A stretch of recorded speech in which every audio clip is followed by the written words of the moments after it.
者起于3寸之坎，救万人之身。社会主义建设者的接班人，既要有高尚品德，又要有真才实学。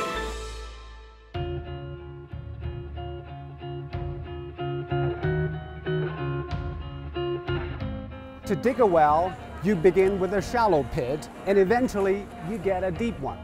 That saying comes from Liu Zicongxue, a book written more than 1,500 years ago. And today, it is still used to encourage young people to achieve big goals through perseverance and hard work.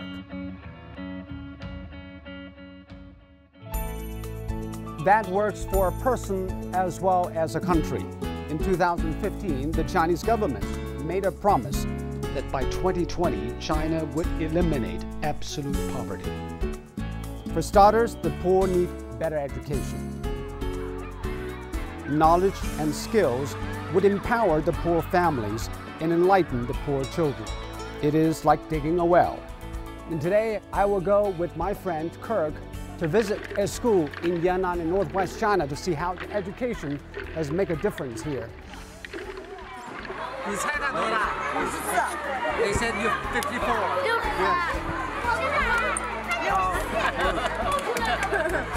他很高兴，你们说他这么年轻，他60了。Very good.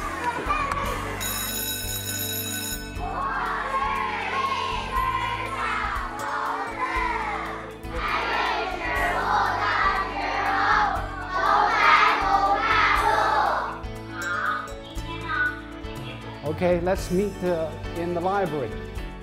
Oh, Kirk, what a day. We're visiting the school for a whole day.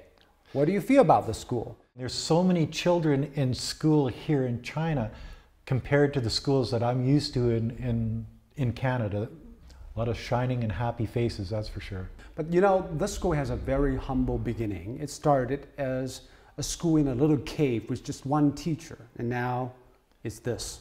Because this is located in the west of China, not so developed area, it got a lot of help from elsewhere. For example, the internet classroom we just visited, they got teachers helping from the East Coast.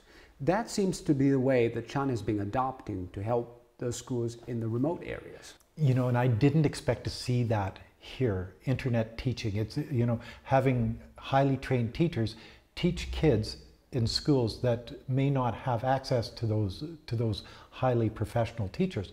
And I think that the teachers can learn from what they're being taught online here. And about this saying, when you want to have a well, you have to make a dent first, and then eventually you have a deep well.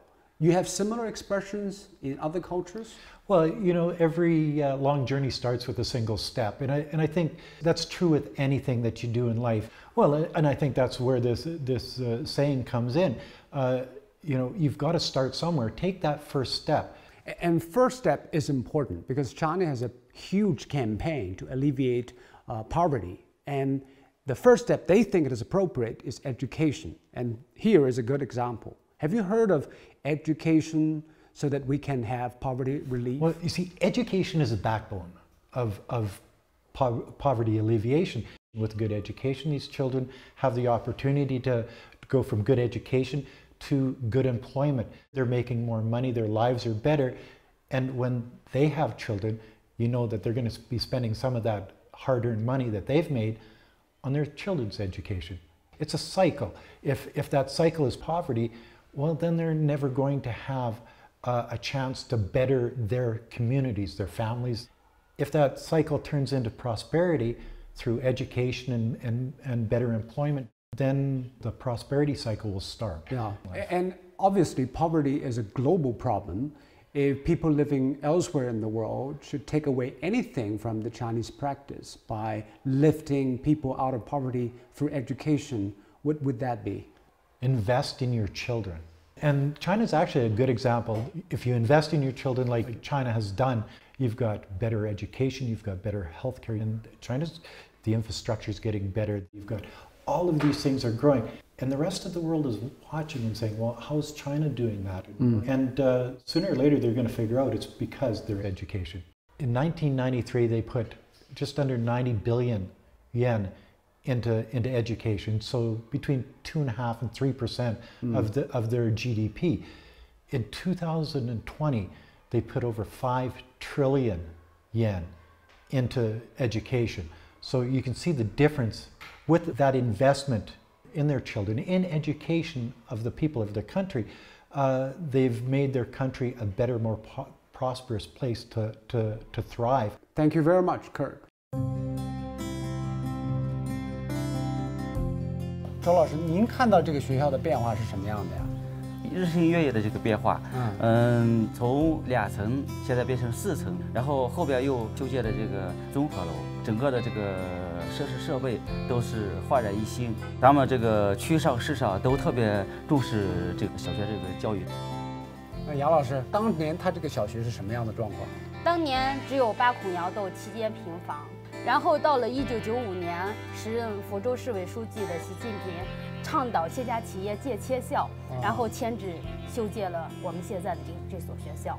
我就是杨江里小学毕业的，看到这个母校有这么大翻天覆地的变化，我心里由衷的感谢。相信孩子们能在这样的环境中，他们会更加的努力学习。